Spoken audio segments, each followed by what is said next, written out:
Bir Lidérda Choqum Bolushqa Tigishlik 21 Süpet. Aptori Erkin Sidiq. 4. qism. 13. ijobiy pozitsiya. Bir ishni qila oladiganligingizga ishonsangiz, uni cho'qim qila olasiz. Odatdan tashqari aql va talantning 99% tardan, qolgan 1% bo'lsa, ilhamdan keladi. Biz qo'limizdan keladigan ishlarning hammasini qiladigan bo'lsak, haqiqatanmi o'z-o'zimizni hayron qoldira olamiz. O'z hayotida mag'lubiyatga uchragan kishilarning nurg'unlari qilayotgan ishlardan voz kechganda o'zlarining muvaffaqiyatga qanchalik oz qolganligini his qila olmagan kishilardir.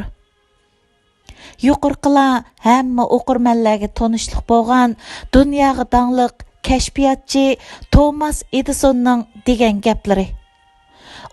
Uda 65 yilning har birida kam deganda birdan yangilikni kashf qilgan bo'lib, o'z umrida 1093 xil narsani kashf qilgan. Uning muvaffaqiyatini vujudga keltirgan narsalardan tar va ilhamdan boshqa yana ijobiy pozitsiyami bor. Elektr lampochkani ijod qilganda 10 mingdan ortiq materialni sinab qilib, ondan bir muvofiq materialni topgan bo'lsa-mu, hargizmi shuncha ko'p qatim mag'lub bo'ldim deb hisoblamagan. Edison yasagan 14 binoliq tajribaxona dunyoga mashhur bo'lib, ularni kashfiyot zavodi deb atagan. 1914-yili Edison hammadan bak qadrlaydigan bu tajribaxonaga o't ketganda, kuyayotgan o'tga qarab turgan. Hamda balalar, darhol opanglarni chaqiringlar. Ular bundaq o'tni bundan keyin ikkinchi ko'rolmaydi degan. Ko'pincha odamlar bundaq hodisaga yo'liqqanda tugishib ketgan bo'ladi.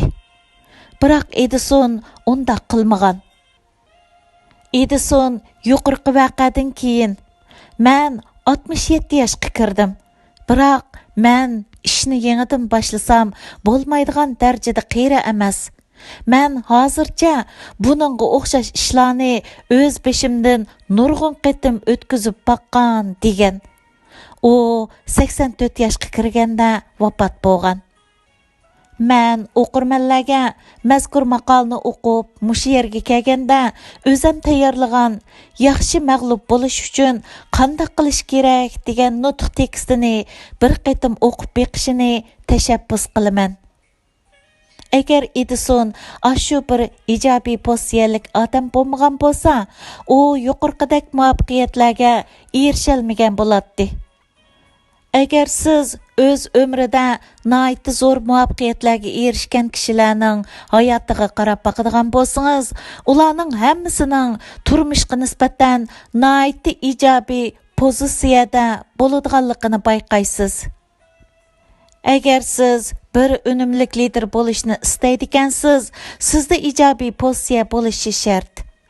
Yolg'iz sizning bir inson bo'lish sifatingiz bilan bo'lgan ishlarga qanoat hosil qilish darajangizni belgilab qolmay, yana boshqalarning siz bilan qaysi taraqqida munosabat elib berishiga ta'sir ko'rsatadi. Ijobiy pozitsiya bo'lish jihatda tövandagi ishlarni bilishingiz kerak. Birinchi, sizning pozitsiyangiz bir xil tanlashdir. O'tiral odamlar boshqalarning o'zini bir ishni qilishga qiziqtirish va qo'zg'atishini kutib turadi. Ularning tushunishicha, atrofidagi ahvollar ularning qanday o'ylanishini belgilaydi. Biroq pozitsiya bilan atrofidagi ahvollarning qaysisi oldida keladi? Bu xuddi cho'ji bilan tuxum masalasiga o'xshash. Haqiqat shuki, bu ikki narsaning qaysisi oldida keladiganligi muhim emas. Tunugun sizga qandaq ish yuz berganligidan qat'iy nazar, sizning bugungi pozitsiyangiz sizning tanlashingizdan iborat. Psixolog Viktor Frankl mundaq degan: İnsan erkinliklerinin en ahırkı birisi her qandaq şarait aslida özünün pozisiyasını özü tanlashdan ibaret. İkinci, sizning pozitsiyangiz sizning ish harakatingizni belgilaydi. Aile turmush mutaxassisi Dennis Whiteley mundaq deydi. Yengüchilarning ortiqchiligi ularning alayda tug'ilganligi, ularning IQ-sining yuqori bo'lishi yoki ularning talantli bo'lishi emas. Yengüchilarning ortiqchiligining hammasi ularning pozitsiyasida bo'lib, ularning tabiiy iqtidorida emas. Pozitsiya muvaffaqiyatning o'lchimidir. Sizning pozitsiyangiz sizning qandaq ish tutadiganligingizni belgilaydi. Shunglashqa u intayin muhim. Üçüncü, sizning odamlaringiz sizning pozitsiyangizning aynikidir. Ba'zi odamlar intayin nachar pozitsiya holatida turib, o'zining odamlaridan ruhliq bo'lishni umid qiladi. Biroq magnetizm qonuniyati bir haqiqat bo'lib, uningga asoslanganda sizning qandaq odam ekanligingiz sizning o'zingizga qandaq odamlarni jalb qiladiganligingizni belgilaydi. Eskartish. Bu o'ziga tortish qonuniyati bilan o'xshash. Har bir narsa o'ziga o'zi bilan o'xshash narsani tortadi. To'rtinchi, bir yaxshi pozitsiyani saqlash, bir yaxshi pozitsiyaga qaytadan erishishga qaraganda osonroq. Eugene Peterson o'zining Yer shari va cherkovning mehrobi degan kitobda mundaq degan. İç ağrıtış insonlar uchun yaratilgan eng oliyjanob hissiyotlarning biri bo'lib, o'z-o'ziga ich og'ritish bo'lsa, eng qabiy hissiyotlarning biri bo'lishi mumkin. U bir iqtidorsizlik va odamni meyib qilib qo'ydigan kasallik bo'lib, bizning reallikqa bo'lgan tushunchamizni ig'ir darajada burmilib o'tadi. Agar siz o'zingizda bir ijobiy pozitsiya hosil qilib bo'lgan bo'lsangiz, uni saqlab qoling. Agar siz o'zingiz va boshqalardan yaxshilikqa erishishda qiynalayotgan bo'lsangiz, hargiz umidsizlanmang. Siz o'zingizning pozitsiyasini o'zingiz tanlaydigan bo'lg'achqa, yuqorqidek ahvolni o'zingiz o'zgartira olasiz. O'zingizning pozitsiyasini yaxshilash uchun tuvandagi ishlarni qiling. O'zingizni to'g'ri oziq bilan oziqlantiring. Sizni ijobiy pozitsiyaga ega qiladigan kitoblarni o'qing, ashundaq kinolarni ko'ring va ashundaq lentalarni anglang. Har kuni o'zingizga bir nishon tiklab, uni amalga oshiring. Sizni aslatib turadigan narsalarni, masalan, siz olgan mukofotlarning guvohnomasini temingizga esib qo'ying. 14-chi, masala hal qilish. Masalalarning masala bo'lib turishiga yo'l qo'ymang. Unumlik lider qiyin o'tganlarga qarshi o'ttirg'i chiqa oladi. Mana bu yenguvchilarni to'liq qaqshaydigan kishilardan farqlantirib turadigan narsalarning biridir. Bir liderning qaysi sohaga tavalligidan qat'iy nazar u cho'qum masalalarga duch keladi. Mundaq 3 xil sabab tufaylidan bu xil ahvoldan saqlang'il bo'lmaydi. Birinchi, biz barg'ansir murakkablashib va rangdorlashib ketayotgan dunyoda yashayapmiz. Ikkinchi, biz kishilar bilan munosabatlashib turamiz. Uchinchi, biz duch kelgan ahvollarning hammasini biz o'zimiz kontrol qila olmaymiz. Masalani unumlik hal qila oladigan liderlar mundaq 5 xil süpetga ega bo'ladi. Birinchi, ular masalani oldin mo'ljarlay oladi. Masalalardan saqlangan bo'lmag'achqa, yaxshi liderlar ularni oldin mo'ljarlaydi. Yo'lning oson bo'lishini umid qiladigan odamlar davomli o'ngsizlikka uchrab turdi. Agar siz ijobiy pozitsiyaga ega bo'lsangiz hamda eng nachar ahvolda oldin tayyor bo'lib tursangiz, oldingizga kelgan masalalarni hal qilishga foydali sharoitlarni yarata olasiz. ikkinchi, ular amaliyatni aynan qabul qiladi. Kishilar masalalarga mundaq muomala qiladi. Ba'zilari masalalarni e'tirof qilmaydi, ba'zilari masalalarni e'tirof qilsa-mu, ularni bir yoqqa tashlab qo'ydi. Yana ba'zilar bo'lsa, masalalarni e'tirof qiladi hamda ahvolni yaxshilash yo'lida tirishadi. Liderlar har vaqt yuqorqi 3-chi yo'lni tanlashi kerak. 3-chi, ular umumiy manzarni ko'rdi. Liderlar davomliq umumiy manzarni ko'rib turishi yoki umumiy vaziyatni tushunib turishi kerak. Ular hissiyotning kontrolligida qolsa bo'lmaydi. Shundaqla ular kichik ishlarga petib qilib, muhim ishlarni ko'rolmaydigan bo'lib qolsa ham bo'lmaydi. Yozuvchi Montapert mundaq deb yozgan. Ko'p sondagi kishilar to'salg'ini ko'rdi. Az sondagi kishilar bo'lsa maqsadni tushundi. Tarix maqsadni tushunadigan kishilarning muvaffaqiyatini xotirlab, to'salg'ini ko'radigan kishilarni bo'lsa, astin chiqarib etish mukofoti bilan mukofotlaydi. 4-chi, ular bir vaqtda faqat birla masalani hal qiladi.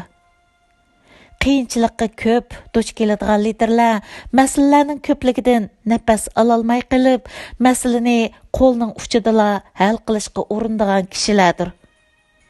Agar oldingizda nurg'un masalalar bo'ladi ekan, siz cho'qim hozir tutish qilgan masalani oldi bilan hal qilib, ondan yana bir yangi masalaga o'ting. 5-chi, ular o'ngsizlikqa uchraganda asosliq nishondan voz kechmaydi. Unumlik liderlar cho'qidan cho'qqiga sakrash prinsipini tushunadi. Ular o'ngsizlikqa uchraganda emas, ishlarni ijobiy tarafga burgan chog'da cho'ng qarorlarni oladi. Har bir masala sizni o'z-o'zingizga tanishtirdi. U sizga o'zingizning qanday tafakkur qiladiganligingiz va sizning nimadan tuzalganligingizni ko'rsatib berdi. Masalani unumlik hal qilish iqtidori to'salg'ularga qanday muomala qilish va ularni qanday yengish tajribalaridan keladi. Siz har qatim bir masalani hal qilganda bu jihatdagi iqtidoringizni bir baldoq o'stirsiz. Agar siz sinab beqish, mag'lub bo'lish, yana sinab beqish jarayonini mangu sinab ko'rmaydigansiz, masala hal qilish iqtidoringizni mangu o'stira olmaysiz. Masalalarni hal qilish iqtidoringizni o'stirish uchun buni ishlarni qiling. Chatoq izlang. Agar siz hozirgacha masalalardan o'zingizni qochirib kelgan bo'lsangiz, endi chatoqlarni izlab tepib, ularni hal qiling. Masala hal qilishning to'g'ri usulini tepib chiqing. Atrofingizga masala hal qila oladigan yoki qo'lidan ish keladigan odamlarni to'plang. Agar siz masala hal qilishga mohir bo'lmasangiz, qo'shuningizga qo'lidan ish keladigan odamlarni kirgizib, ularni ishga soling. 15-chi, munosabatda yaxshi bo'lish. Agar siz boshqalar bilan yaxshi chiqsangiz, ular siz bilan hamkorlashadi. Ya'ni relationships. Amerika prezidenti Roosevelt mundaq deydi.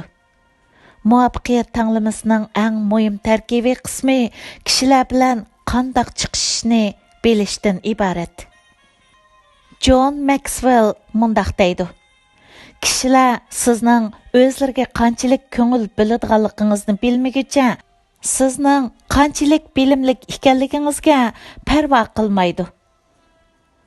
Unumlik liderlar uchun aytganda, kishilar bilan birga ish elib berish va ular bilan yaxshi munosabat o'rnatish iqtidori kam bo'lsa bo'lmaydigan iqtidorlarning biridir. 1991-yili Amerikadagi ayol liderlar jurnali elib borgan bir qitimliq tekshirishda shirkatlarning o'z xizmatchilarida bar bo'lishni umid qiladigan eng muhim o'rindagi narsa ularning boshqalar bilan yaxshi munosabatda bo'lish qobiliyati bo'lib chiqqan. Bu qobiliyat inglizcha interpersonal skills deb ataladi. Eğer odatdagi xizmatchilar uchun yaxshi kishilik munosabat iqtidori ashundaq muhim bo'lsa, liderlar uchun uning qanchalik muhimligini faraz qilib beqing. Kishilar haqiqatanmi chiqish oladigan odamlar bilan hamkorlashishni xohlaydi. Yaxshi kishilik munosabat iqtidoriga ega emas bir odamning yaxshi lider bo'la olishi mumkin emas. Bir lider kishilar bilan yaxshi munosabat o'rnatish uchun tövandagi 3 ishni qilishi shart. Birinchi, bir liderga xos kalla bo'lish, kishilarni tushunadigan bo'lish. Kishilik munosabatga qodir bir liderning birinchi süpeti kishilarning qandaq his tuyg'ularda bo'ladiganligi va qandaq o'ylaydiganligini tushunish qobiliyatidan iborat. Siz boshqalar bilan birga ish elib borganda, mayli ular bir lider bo'lsin yoki әгеш күчіңіз болсын, ularda tövendikidek ortaqlıq barlıqını to'liq tunib yetişiniz gerek. Ular özlerini bir özgüçü adam deb his qilishni xohlaydi. Şoň ularni chin ko'nglingizdan maqtab turing. Ular atining bugundan yaxshiroq bo'lishini istaydi. Şoň ularga umid ato qiling. Ular boshqalarning o'zlariga yo'l ko'rsatishini istaydi. Şoň ularga yo'l boshlang. Ular shaxsiyatchi keladi. Şoň ularning ehtiyojini oldingi o'ringa qo'ying. Ularning ro'yi asonli tushib ketadi. Şoň ularni ilhomlantirib turing. Ular muvaffaqiyatli bo'lishni istaydi. Şoň ularning utib chiqishiga yordam qiling. Lider yuqorqi haqiqatlarni to'liq tushungan asosda kishilarga individual, ya'ni ayrim shaxslar sifatida muomala qila oladigan bo'lish kerak. Har bir kishiga qarab, uni tushunib, ondan uning bilan o'zi o'ttirsida bir yaqin bog'lanish hosil qilish iqtidori kishilik munosabatda muvaffaqiyatli bo'lishdagi bir muhim omildir. Bundaq sezgürlikni liderlikdagi bir yumshoq omil deb atashga bo'ladi. Siz o'zingizning liderlik qilish uslubini o'zingiz liderlik qilayotgan odamlarga moslashtira oladigan bo'lishingiz kerak. Ikkinchi, bir liderga xos yurak bo'lish, kishilarni so'yish. Agar siz kishilarni so'ymasangiz, boshqalar sizga ergashishni xohlaydigan haqiqiy unumlik liderdan biri bo'la olmaysiz. Dаңлıq fizika olimi Einstein mundaq degan: Bizning yer shari ustidagi ahvolimiz biroz g'alita. Har birimiz bir qisqa ziyoratga kelamiz. Nima shundaq qildiganligimizni bilmaymiz. Biroq ba'zida o'zimiz uchun biror maqsad turg'izgandek bo'lamiz. Vaholanki, kunlik turmush nuqtasidan qaraganda biz hammamiz mundaq bir ishni bilamiz. Har bir odam boshqa odamlar uchun yaralgan. Uchinchi, liderlik qo'lini sunish, kishilarga yordam qilish. Kishilar o'zlarining manfaatini nazardan ayirmaydigan liderga hurmat qiladi. Agar sizning markaziy nuqtangiz boshqalarga nima bera oladiganligingiz bo'lib, boshqalardan nima ola oladiganligingiz emas bo'lsa, ular sizni so'yidi va hurmatlaydi. Hamda bu ular bilan yaxshi munosabat o'rnatishning puxta yo'lini soladi. 16. Mas'uliyatchanlik. Topni o'zingiz ko'tarib mangmasangiz, komanda a'zolarini yetaklab mangolmaysiz. Ya'ni responsibility. Yaxshi liderlar mas'uliyatning kimda va nada ekanligini obdan biladi. Ular ota-onasining, eri yoki ayolining, farzandlarining, hukumatining, boshlig'ining va xizmatdoshlarining mas'uliyati bilan ko'p hisoblashmay, o'z mas'uliyatining nima ekanligini to'liq tushungan bo'ladi. Ular turmush oldiga tashlagan ahvollardan o'zini elib qochmay, ularga dadillik bilan jang e'lon qilib, kuchining bericha o'z mas'uliyatini ado qiladi. Ular uchun shu narsa nihoyatda aniqki, ular faqat öz məsuliyyətini ada qıla alaydiganligini qo'l ostidagilarga isbotlagandila, andin qo'l ostidagilarga yetakchilik qilish fursatini qo'lga keltira oladi. Öz məsuliyyətini ada qildigan kishilar tövəndikidək xarakterlərə ega bo'ladi. Birinchi, ular ishning höddəsidən chiqadi. Ma'lum bir ilmiy tekshirishda siz nima uchun kuniga 12 soatdan 14 soatgacha ishlaysiz deb so'ralgan. Bir millioner mundaq deb javob bergan. Men bir cho'ng shirkatda 15 yil ishlagandan keyin shuni tushunib yetdimki, bizning jamiyatda biz har kuni 8 soat ishlab erishadiganimiz o'zimizni saqlab qilishla bo'ladi. Ya'ni, agar siz kuniga 8 soat ishlasangiz, sizning erishadiganingiz o'zingizni saqlab qilishla bo'ladi. Aşı 8 soatning sirtida qiladiganingiz sizning kelgusingiz uchun selingan mablag' bo'lib hisoblanadi. Bir odamning eng oz tirishchanlik bilan eng zo'r muvaffaqiyatlarga erisha olishi mumkin emas. Qilgan ishini vujudga chiqara oladigan kishilarning hammasi o'zining xususiy shirkati bor bo'lib, o'z shirkati uchun ishlaydigan kishilarningki bilan o'xshash pozitsiyaga ega bo'ladi.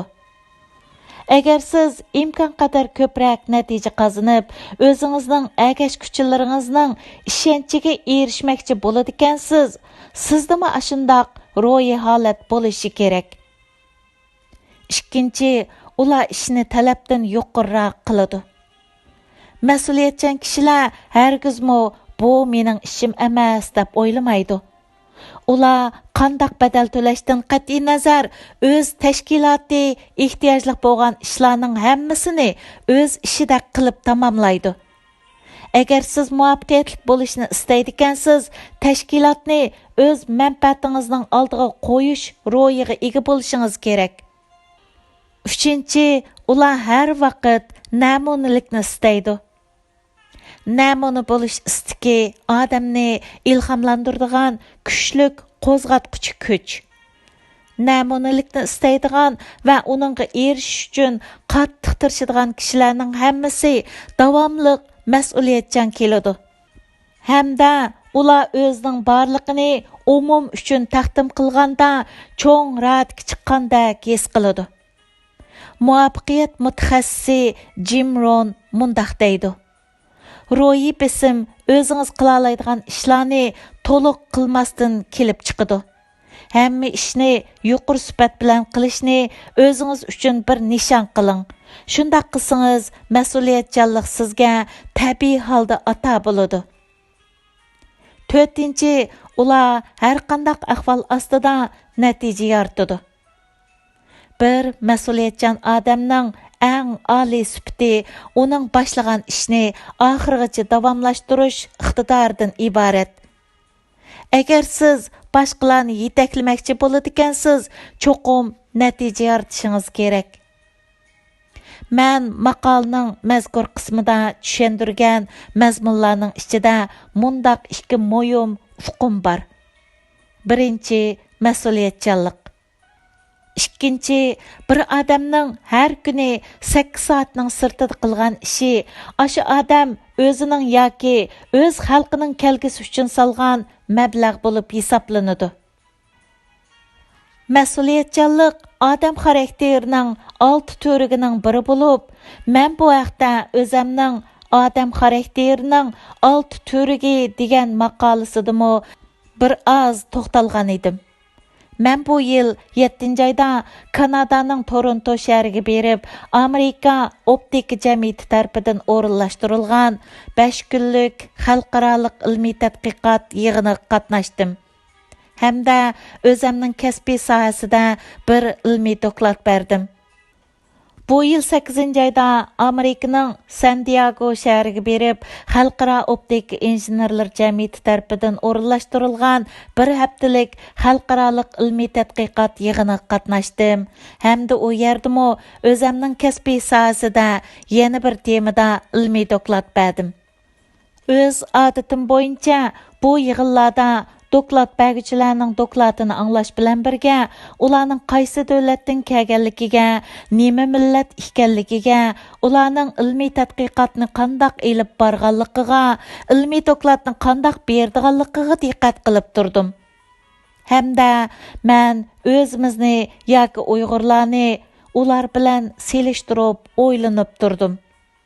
Bizning idorada men bilan birga ishlaydigan yeshi 70 dan oshgan bir Yahudi millatidan bo'lgan kishi bor bo'lib, u shunchalik yashang'iniga qaramay, idoramiz uchun har kuni 12 soatdan ortiq ishlaydi. Yaqinda bir qitim yurak kesili tutib, o'lib ketgili tasli qolgandan keyin u ondan pensiyaga chiqdi. Men bugun maqolning mazkur qismini yozib, yuqorqi ishlar va Uyg'urlar ustida yana cho'nqur o'ylandim. Ko'nglimdan bizning ular bilan bo'lgan farqimiz nima degan savol zodilini erkatmadi. Men bu haqda o'ylaganlarimni yozishim uchun boshqa bir tema ostida ayrim maqoldan kam deganda birni yozishimga to'g'ri keladi. Bir odam boshqa kishilarning hurmatiga erishmoqchi bo'ladigan, oldi bilan o'zini o'zi hurmatlashi, o'zini o'zi qadrlashi kerak. Ondan boshqalarni hurmatlashi kerak. Bu haqiqatan bir millat uchun o'xshash. Agar Uyg'urlar boshqa millatlarning hurmatiga va ko'zga ilishiga erishmoqchi bo'ladigan, oldi bilan o'zini o'zi hurmatlashi, o'zini o'zi ko'zga ilishi kerak. Bundaq qilish nurg'un jihatlarni o'z ichiga oladi. Uning biri o'zining ona tilini ko'zga ilishi, o'zining ona tiliga hurmat qilishi va uni qadrlashdir. Ona tilini hurmatlash har bir kishidan yuqori darajadagi angliqlik va nihoyatda kuchli mas'uliyatchanlikni talab qiladi. Men Uyg'ur tilida maqol yozganda, uni oldi bilan u harflarining chekiti bilan korim bo'lmagan holda Uyg'ur latin yoziqida yozaman. Maqola bitgandan keyin uni bir qitim oldirmay o'qib, uni bir qitim astoydil takrorlab chiqaman. Uningdan keyin maqolani boshdan yana bir qitim o'qib, u harflarining ustidagi chekit belgilarini bir-birlab qo'yib chiqaman. O ishdan keyin maqolni kichik bo'laklarga bo'lib, ya'ni odatda bir maqolani 15 dan 30 gacha bo'laklarga bo'laman. Uning bir bo'lagini yulg'un yumshoq detali orqali Uyg'ur latin yoziqidan Uyg'ur arabcha yoziqiga o'zgartiraman. Ondan uni yulg'un imlo ekraniga chaplab, bir qitim imlo tekshiraman. İmla xatoligini mushundaq usul bilan topgandan keyin har bir xatolikni maqolning uli nusxasida bevosita o'zgartiraman. Bir bo'lakni mushundaq tuzitib chiqqandan keyin keyingi bo'lakka o'taman. Hamma bo'lakni mushundaq tuzitib bo'lgandan keyin torbat hujjatining Uyg'ur latin yoziqi nusxasi, Uyg'ur arab yoziqi nusxasi va PDF nusxasini tayyorlab, ularni to'rga chiqaraman. Hozirqisi mazkur maqolning 4-qismi bo'lib, mushu 4-qism bilan o'xshash uzunlikdagi bir parcha maqolni yozishni boshlab, to'rga chiqarib bo'lguncha 30 soatdan 50 soatgacha vaqtim ketadi. Haftalarliklarda maqola yozishga ajratqidek vaqtim bo'lmag'achqa, agar dam olish kunlarining birida 10 soatdan ishlasam, mushundaq bir maqolni yozib tayyorlash uchun dam olish kunlarimdan 3 kundan 5 kungacha vaqtim ketadi. Agar bu maqolani 5 qismga bo'lib tamomlamoqchi bo'lsam, butun maqolni tayyorlab chiqish uchun 10 soatlik ishlash kunidan, ya'ni dam olish kunimdan 15 kundan 25 kun vaqt sarf qilaman. Mana bu mening mas'uliyatchanlik va bir odamning har kuni 8 soatning sirtida qilgan ishi. Ashu odam o'zining yoki o'z xalqining kelgusi uchun salgan mablag'i bo'ladi degan uqum haqidagi tushuncham va amaliyatimning bir misoli. Mas'uliyatchanlik аңлығылық va samimiyatlikni talab qiladi. Samimiyatlik bir qolaylik shart-sharoitma emas, bir tanlashma emas. Axloqiy mukammallik yoki axloqiy butunlikni qadrlaydigan bir odam uchun samimiyatlik bir xil odatdir. Uyg'urlarning növbətdəki əhvali hər bir Uyğurdan ən kam degəndə Uyğurluq qururu bilən Uyğurluq vicdanı bolışni, musulmanlıq imanı bolışni və insanga tushliq insabı bolışni tələb qılıdı. Onunluq bilanla cheklanib qalmay, Uyg'urlar buningdan keyin o'zida kamchil bo'lgan yangi bilimlarni uzluksiz egilab, shu orqali o'z sapasini o'stirib, shuningga tayinib, o'z taqdirini o'zgartish yo'lida to'xtovsiz holda tirishmas bo'lmaydi. Uyg'urlar uchun bir millat sifatida saqlanib mengishda qilmas bo'lmaydigan eng muhim ishlarning biri ana shu. Şunu keskin aytishga bo'ladi-ki, hozir aşı yo'lda o'zliksiz tirishayotgan kishilar millatning eng yuqori darajalik olqishlashiga sazovar bo'ladigan kishilardir. Davomi bor.